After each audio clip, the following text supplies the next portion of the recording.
all the energy that you have, you're going to say a few words. Okay, at the count of 3, you're going to say, "It is great to be alive."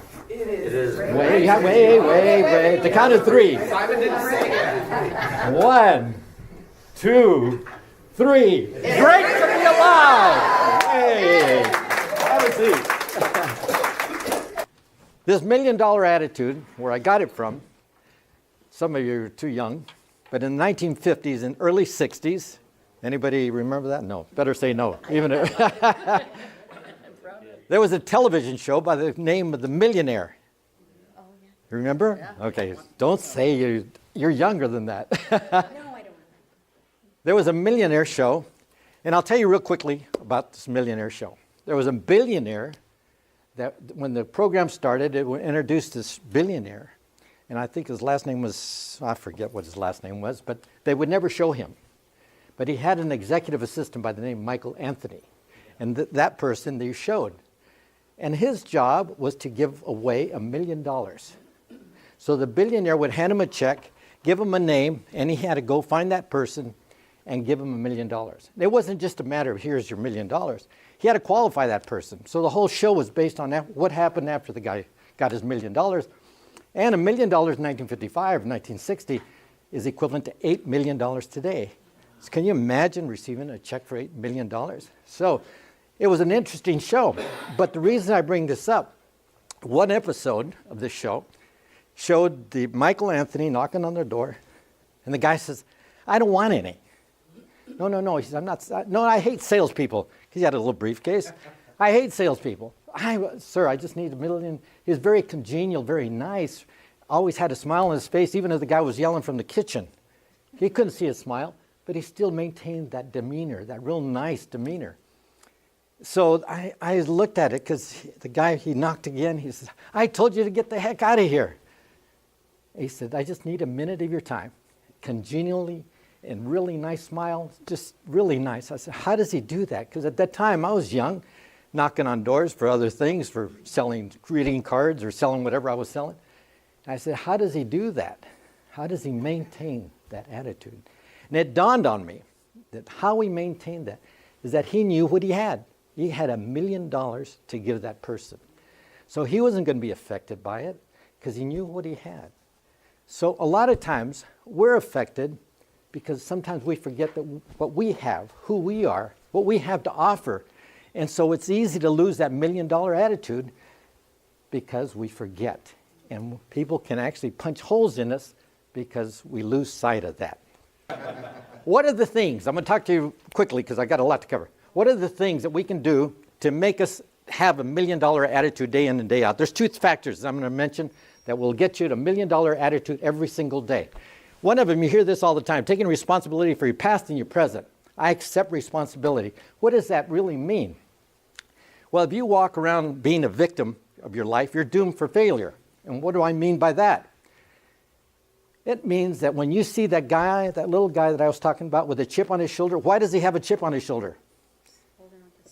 He's holding on to the past. Somebody, someone, somehow, something caused his life to be miserable.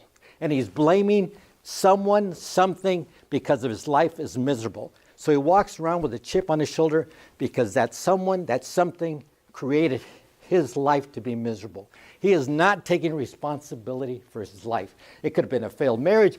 It could have been the economy. It could have been his heritage. It could have been his parents. He's blaming someone because my poor life is terrible. And he's not taking responsibility. The second big factor for improving your attitude is self-perception.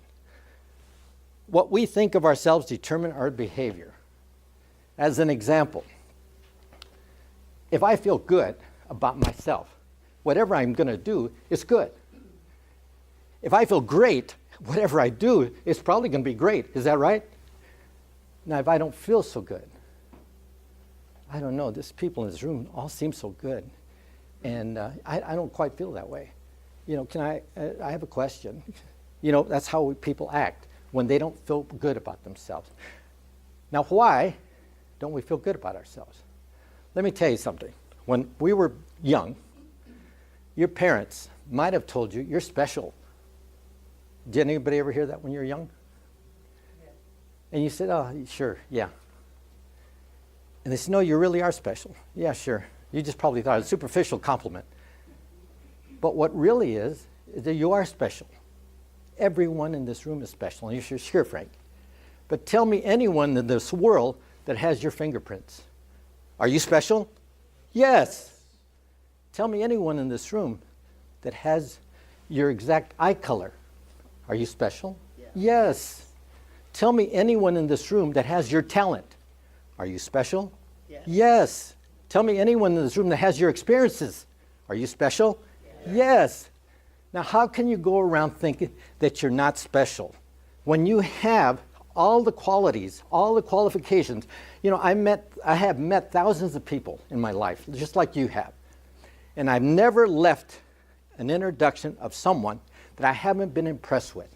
I don't care if he was this tall, 10 years old, or this age of 87 years old. I've always been impressed. I met a guy the other day at an inauguration of a place, and he was carrying a flag. And he was stocky, older guy. And he had been in the Korean War, they said. So after the whole event was over, I said, hey, Mr. whatever his name was, how old are you? He said, I'm 84. And you should have seen this guy look like Ben-Hur. He looked like this. You have a better build than I ever had in my whole life, I told him. How did you do that? I said, you must work out. He said, no, I don't work out. He says, I work construction. You work construction at 84 years old? Yeah, he says, I work construction. And he said, but I've gone down to 3 days now. I mean, isn't that amazing? I met a 10-year-old little boy that could do the Rubik's Cube in 2 seconds. Isn't that amazing? Every one of us has some talent, and yet we sometimes feel inferior.